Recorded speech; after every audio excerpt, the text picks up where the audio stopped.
Good morning everyone. Praise God. Sang bag-o nga aga nga iya gindugang sa aton. Ari kami subong diri kanay Brad Arnel. Ginlid sang Ginoo. Kaga mayara kita opportunity sa pag-share karon sa pulong sang Ginoo sa mga ma-meeting diri. Kaga ato si Maminday yung nagapang-harvest sang okra nga wala man siya nagtanom.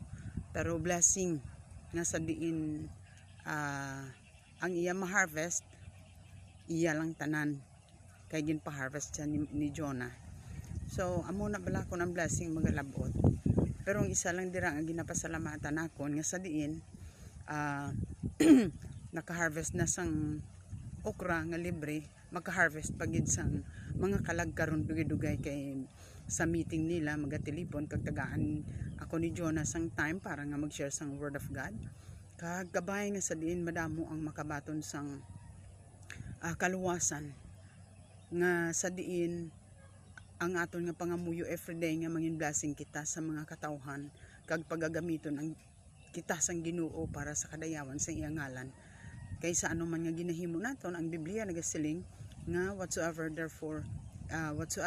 we do it for the glory of God. Gani dako gid ini nga opportunity kag salamat gid sa Ginoo nga sa diin padayon nagagamit sa aton. Kabay nga sa diin sa anuman nga ginahimo naton i-dedicate na naton sa Ginoo.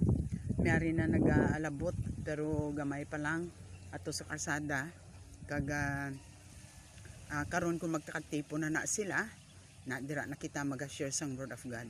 I believe gid sang word of God nga siling sa Biblia powerful as two-edged sword nga sa diin makapanghikot sa tagsa-tagsa ka mga katawhan. Hindi kita magasalig sa aton kaugalingon kay wala kita sang dapat saligan kundi ang Ginoo lang gid. Kagang pangamuyo gid nakon paghalin dito sa balay kagina nga kun diin man ko makalabot diin man kami makalabot gamiton sang Ginoo amon nga kabuhi para sa iya kahimayaan nga mangin blessing gid. So amo na sang amon ang akon nga pangamuyo. Way ko kapalo kun pangamuyo pa na ni Maminday, pero salamat gid. Doble ang harvest, okra kag mga kalag. So to God be the glory.